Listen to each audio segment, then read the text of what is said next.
Y con Nicolás un poco la historia de aquellas empresas que terminaron o pasaron, mejor dicho, a manos del Estado. Principalmente me quiero enfocar en la parte jurídica para arrancar, Nico. Sí, bueno, la parte jurídica tiene una pequeña particularidad, ¿no? La misma persona que asesoró durante la década del 90 para encontrar la estructura jurídica que permitiera privatizar una serie de empresas públicas es la misma persona que después asesoró en la década del 2000 para armar la misma estructura jurídica que permitiera reestatizarlas bajo dos formatos distintos. Durante el kirchnerismo se han notado dos formatos distintos. En esta primera placa podemos ver uno de los formatos, que es la expropiación de la mayoría de las acciones. Y acá lo vemos. En el 2008, bueno, Marsans, estamos hablando de Aerolíneas Argentinas, Marsans era la segunda empresa en hacerse cargo de Aerolíneas Argentinas, primero fue Iberia, cuando Marsans se hace cargo ya estaba con problemas Aerolíneas Argentinas, y ahí es cuando decide el Poder Ejecutivo enviar un proyecto de ley al Congreso para que los autorice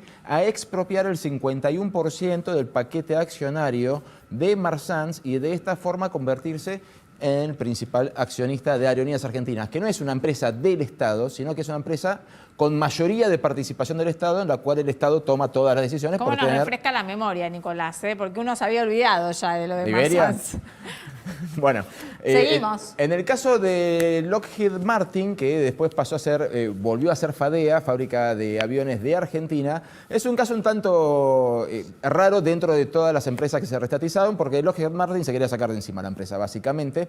Así que el procedimiento también fue similar, simplemente que al principio comenzó con un 51%, y habría el Estado sumado más acciones a medida que iba pasando el tiempo. Desconozco actualmente cuál es el paquete accionario concreto porque es una información de difícil acceso, pero también pasó por el Congreso para pedir permiso para que el Ejecutivo pudiera gastar dinero del Estado, que somos todos nosotros, en la reestatización de una empresa. La más polémica, que todos recordamos, fue la de 2012. Y que sigue hasta la actualidad, ¿no? Sigue hasta la actualidad con un conflicto jurídico. Bueno, Marsans también tuvo un conflicto jurídico que después Facu lo va a saber explicar mejor que yo, no por la parte jurídica, sino por la parte concreta de las consecuencias. El caso de Repsol fue muy polémico de entrada, porque Repsol anuncia en febrero del 2012 que encontró vaca muerta. Sí. Y en abril del 2012 empieza el proyecto de expropiación de la mayoría del paquete accionario, del 51% de Repsol, que fue aprobado en el Congreso con apoyo de buen sector de la oposición, incluyendo el radicalismo, por cuestiones que hacían al nacionalismo, de YPF, yacimientos petrolíferos fiscales. Vamos a poner un punto ahí, Nico. Me gustaría repasar un poco con Facundo cómo arrancaron, cómo estaban esas empresas y después, cuando pasaron a manos del Estado, ¿qué es lo que sucedió? Así es. Bueno, el primer caso que repasábamos es el caso de Aerolíneas Argentinas y el grupo Marsans. La empresa realmente estaba en una situación crítica en 2008, le quedaban solamente 28 aviones y existía una especie de canibalización en donde usaban los repuestos de un avión para arreglar el otro. Imagínense el estado en el que estaba la compañía. Entonces ahí es donde el gobierno decide quedarse con la flota aérea y logra un gran crecimiento en los siguientes años. Hay una fuerte inversión. Recordarán que, por ejemplo, compró 20 aviones a Embraer cuando todavía Lula era el presidente, si no me equivoco. Sí. La empresa estatal de fabricaciones de aviones de Brasil.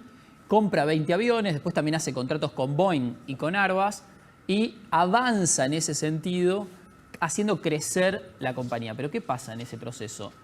Hay una enorme erogación por parte del Estado, a tal punto que la empresa nunca logró ser rentable. Desde el 2008 hasta la actualidad jamás pudo ganar dinero. De hecho, siempre perdió entre 1 y 2 millones de dólares por día. Pero es verdad también que tuvo varios liderazgos, ¿no? Intentaron como con varios mecanismos ver cómo hacer rentable la aerolínea principalmente. Exactamente. Vinculado también al negocio aéreo, la Lockheed Martin que mencionaba Nicolás, es un caso quizás más sencillo en el sentido de que básicamente el Estado se hace cargo de la deuda de una empresa que hacía mucho tiempo había dejado de ser lo que realmente fue, que era una gran fabricante de aviones. Solamente se dedicaba a la reparación y prácticamente no tuvo costo para el Estado, pero tampoco creció después de eso, digamos. Una empresa pequeña, por decirlo de alguna manera. Y por último, el caso más emblemático quizás, que es el de YPF, por los montos y por lo que significa, Hay que recordar que empezó un poco antes el proceso de nacionalización,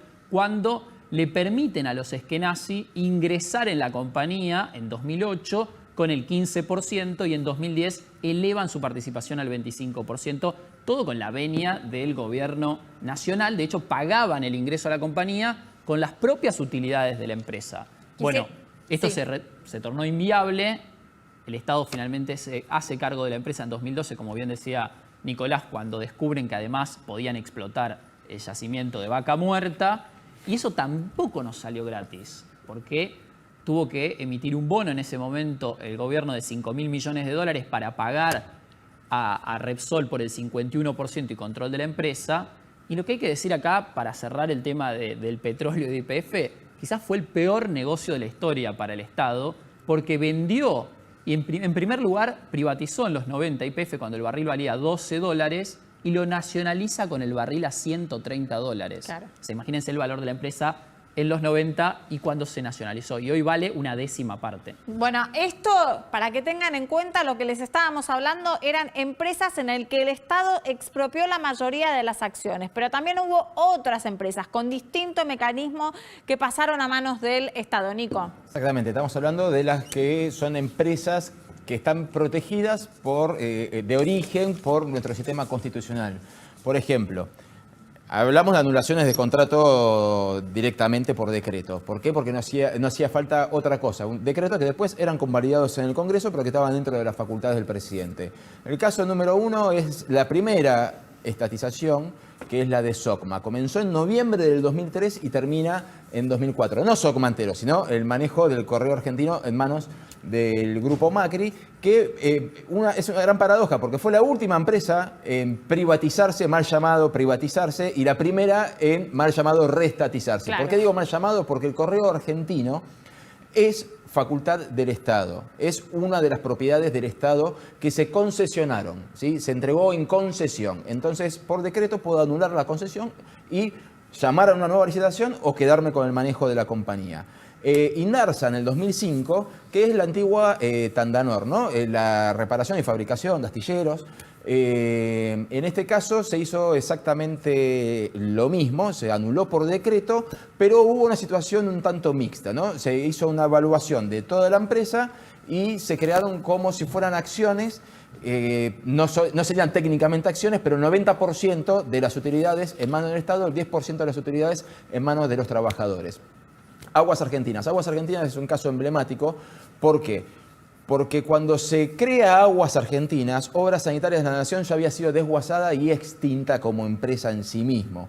Entonces, por Aguas Argentinas pasaron 20 empresas de distintos orígenes, consorcios, se armaron, se desarmaron. Pero cuando entra la empresa Suez, había una concesión propiamente dicha de 20 años en los cuales al finalizar esos 20 años tenía que haber 100% de agua potable para todos los argentinos. Cosa que todavía no tenemos. 95% de red local para todos los argentinos. Cosa que todavía no tenemos. Bueno, increíblemente en el año 2000, con un atraso ya del 30% en el avance de las obras, el gobierno de la Rúa le concesiona por adelantado 15 años más, que serían los 15 años de explotación para compensar las inversiones. En el 2006 ya había problemas con la potabilización del agua, problemas con cañerías rotas, problemas con aguas de napas, que en la zona sur la gente de Loma de Zamora lo recordará, que se empezaron a inundar las casas porque había subidas de napas. Hubo serios problemas y el gobierno nacional terminó anulando el contrato de concesión y decidió hacerse cargo directamente creando la empresa Aguas y Saneamientos Argentina. El caso de los ferrocarriles es un caso, yo lo voy a englobar, Facundo lo va a poner por separado por las particularidades económicas. Yo lo englobo en una sola cuestión. Los ferrocarriles son federales. Son federales por lo cual nunca se privatiza un tren, se entrega en concesión, ¿sí? Sobre todo los ferrocarriles, cuando hablamos de ferrocarriles de cargas, las provincias también pueden tener sus propios ferrocarriles, de hecho el ferrocarril que va al Mar del Plata es un ferrocarril provincial, pero en el caso arrancamos con el Roca, que se le quitó la concesión después de un desmadre que se vio en Constitución con pedradas que volaban para todos lados. Aníbal Fernández fue el que anunció en su momento que se volvía a manos del Estado. El ferrocarril San Martín y después, obviamente, el ferrocarril Sarmiento por razones obvias, que todos recordarán lo que fue la tragedia de 11 en febrero del 2012.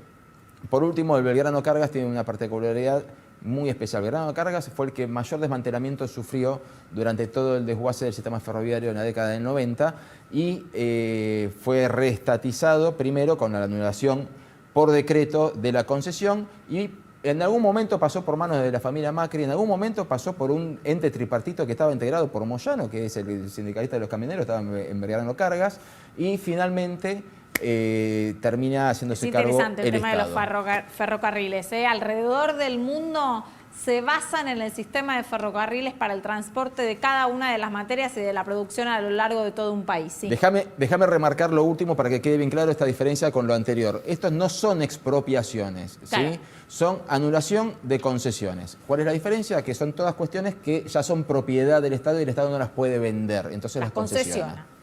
Bueno, y ahí es sí, la gran pregunta entonces, una vez que el Estado se hizo cargo de las empresas, la pregunta es si fueron rentables o no, Facundo. Bueno, en este caso te lo divido en dos grandes grupos. El caso de SOCMA y el Correo y el caso de Suez y Aguas Argentinas, obviamente al especificarse las tarifas les resultó inviable hacer rentable las empresas y el Estado tampoco logró. Bueno, en el caso del Correo sí, pero en realidad ninguna de estas empresas es rentable per se. De hecho, el Correo Argentino hoy por hoy tampoco está en una excelente situación, tiene otros competidores. Y el caso de Aguas Argentinas, AISA ahora, requiere de enormes inversiones en infraestructura, entonces tampoco es un negocio per se. ¿Qué pasa con los trenes? Algo similar en el sentido de la tarifa. La tarifa de los trenes en la Argentina nunca cubre el costo y por eso siempre tuvieron que ser subsidiados. Ahora está en manos del Estado y eso sigue siendo así. Así que es un sector que también los que viajamos en tren sabemos que en muchos casos no llegan a tener el nivel de inversiones que realmente requieren. Se necesita. Claro. En algún punto, desde el día lunes que venimos hablando de toda la situación que se da con el Grupo Vicentín, empezaron las repercusiones.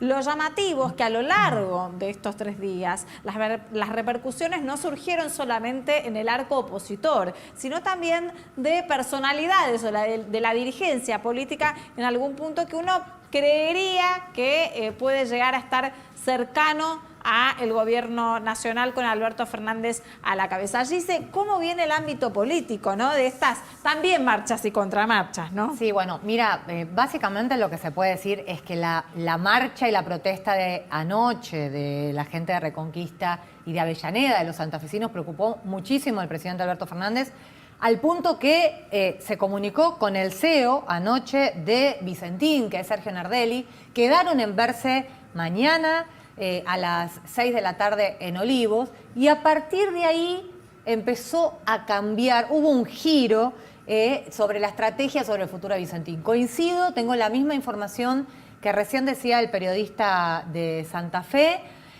La intención del gobierno está firme en avanzar en la intervención. Lo que ya se descartaría, igual hay que esperar, es la palabra expropiación.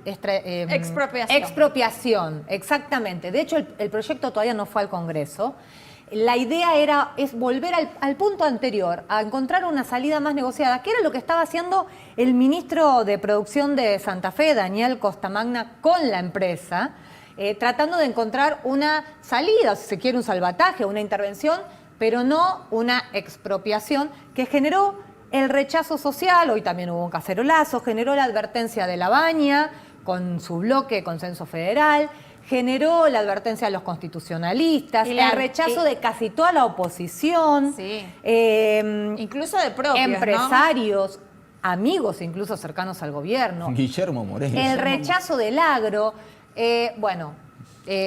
Básicamente habría que esperar ahora mañana, pero todo indica, y como dijo Duhalde, que confía en un tuit, que mañana el presidente saldría exitosamente, buscaría consenso con la empresa. Bueno, es probable que sí avance, pero de otra forma. No es un forma signo más menor, consensuada. ni el tuit de Duhalde, ni que haya salido en los medios de comunicación a hablar sobre el tema, teniendo en cuenta la gran red de contactos que tiene a lo largo del país en cuanto a los políticos que pueden estar manejando las diferentes provincias y por ende entonces también cada uno de los legisladores del Congreso Nacional. Vamos a analizar todo este tema con Alejandro Topo Rodríguez, que es diputado nacional y es presidente del bloque Consenso Federal. Diputado, buenas noches, gracias por atendernos.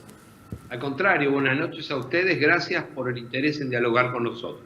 En algún punto me gustaría saber si en las últimas horas se enteró que se iba a dar marcha atrás o no, de forma como más concreta, acerca de este presunto proyecto, posible proyecto que habría para expropiar Vicentín.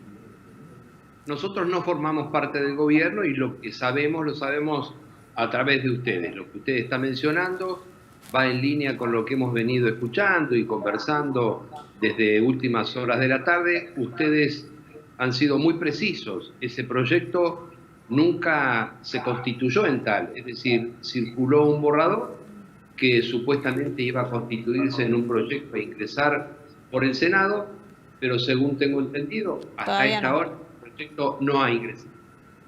¿Y Consenso Federal con qué ojos ve en algún punto el posible proyecto de expropiación por un lado y la intervención de Vicentín por el otro? Mire, yo creo que partimos de un punto de vista o de un punto de partida, valga la redundancia, equivocado. Muchos han planteado que aquí había solo dos opciones. O a la gran empresa que es Vicentín la toman grandes empresas transnacionales de los cereales o la toma el Estado.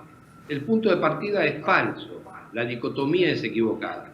Hay una alternativa que es virtuosa, significa potenciar las economías regionales y el desarrollo productivo de Santa Fe, que es tener en cuenta nada más y nada menos que a 50.000 cooperativistas, nucleados en 150 cooperativas, muchas de las cuales son acreedoras hoy de Vicentín, y esa es una alternativa que siempre debió haber estado presente y lamentablemente no lo estuvo.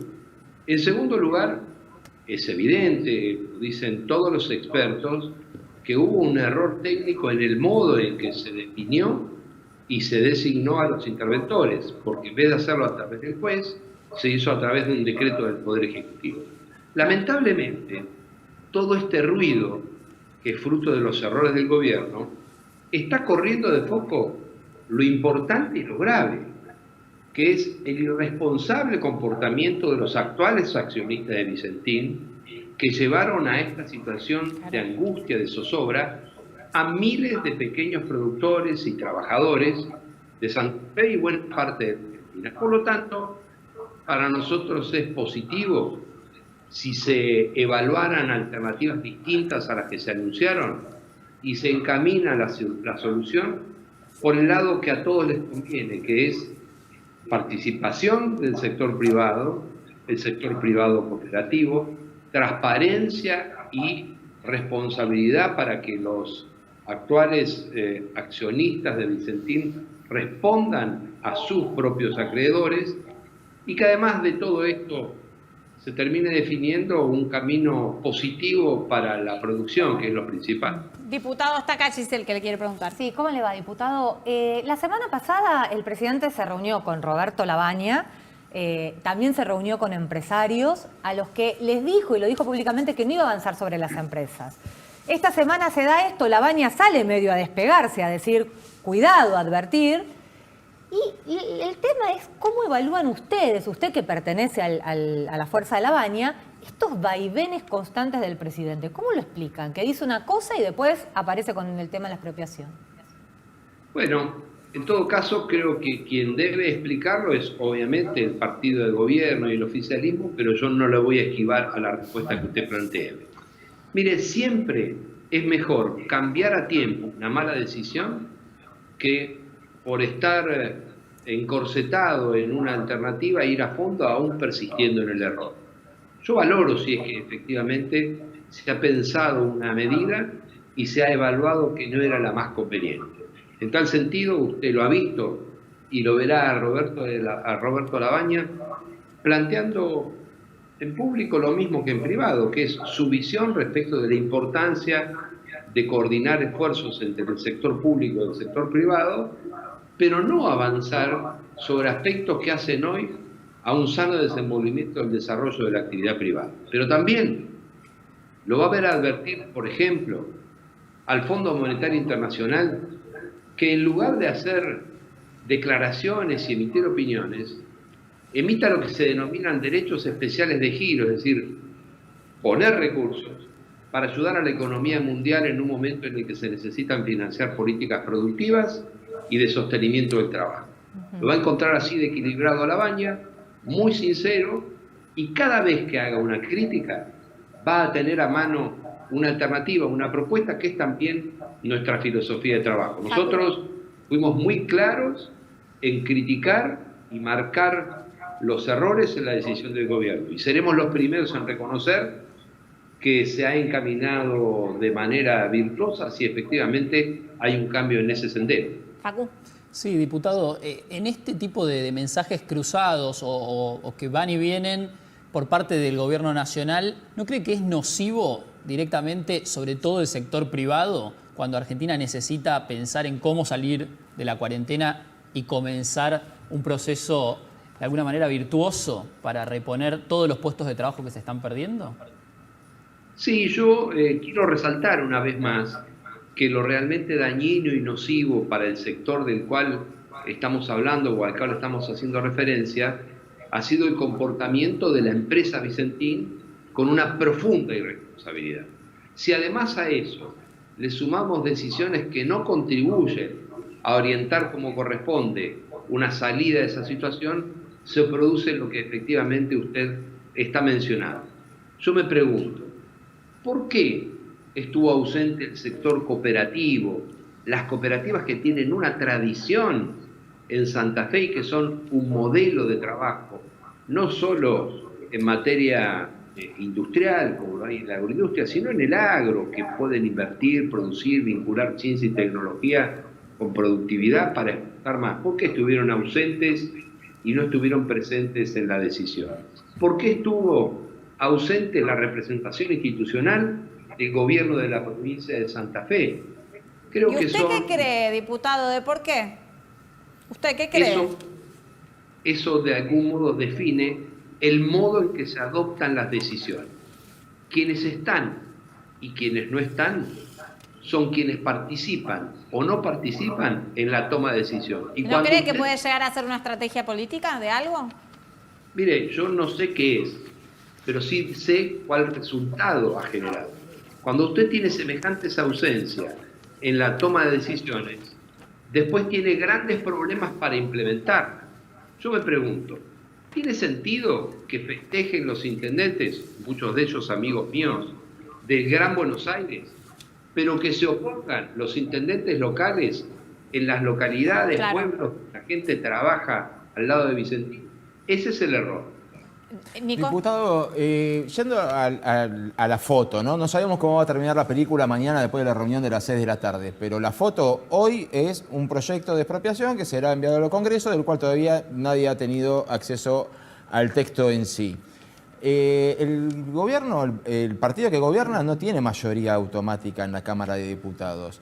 ¿Hay consenso dentro del consenso federal, valga la redundancia, para votar a favor o en contra de esta medida? Mire, respecto de cuál vaya a ser nuestro voto, está directamente ligado a lo que usted menciona que todavía no llegó, que es un proyecto. Y me permito dudar si el proyecto llega, porque usted conoce muy bien que desde el día 4 de abril, por ejemplo, hace más de 2 meses, el sector del oficialismo dice que va a mandar un impuesto a los ricos como proyecto y todavía ni usted ni yo lo vimos. Así que las cosas que se anuncian pero no llegan, no son hasta que no están. Pero no le voy a eludir a una reflexión. Mi impresión es que si el proyecto que llega es similar a un borrador que hoy está circulando, tiene muchas dificultades técnicas y pone al Estado en serio riesgo de litigiosidad a futuro, por lo tanto traería más costos que beneficios y habría que considerar muy seriamente el no aprobar. Diputado, Gise. el viernes se va a tratar en el Senado, en la Comisión de Asuntos Constitucionales, un proyecto de Parrilli para formar una comisión bicameral que investigue la relación entre Vicentín y el Banco Nación. O sea, para saber si hubo fraude a los acreedores, fuga de divisas. ¿Ustedes están de acuerdo con la creación de esa comisión bicameral y con esa investigación? Mire, si lo deciden los senadores y diputados que participan de eso, tienen derecho a hacerlo. Yo comparto con usted que somos un bloque muy pequeño al cual el presidente de la Cámara de Diputados, Sergio Massa, ignora olímpicamente y nunca hemos podido participar de ninguna comisión bicameral. Somos el tercer interbloque entre las dos grandes mayorías, pero para el oficialismo de Sergio Massa no existimos. Yo deseo que si se forma esa comisión tenga un fin que sea útil para la Argentina y estoy seguro que no nos van a convocar como no nos convocaron a la Comisión Bicameral de Deuda, Comunicación y de Inteligencia. No existimos, pero bueno, no es momento de pelear y menos aún en una circunstancia donde la sociedad y las familias están angustiadas por temas que son realmente serios. No conviene hacer peleas de la política. Diputado, gracias. Buenas noches. Gracias a ustedes. Muy buenas noches. En algún punto los pasos, los hechos que se van dando a raíz de este tema van dando o delimitando la forma de gobierno que puede llegar a tener Alberto Fernández, sacando un poco de foco la pandemia en algún punto, ¿no? Sí, y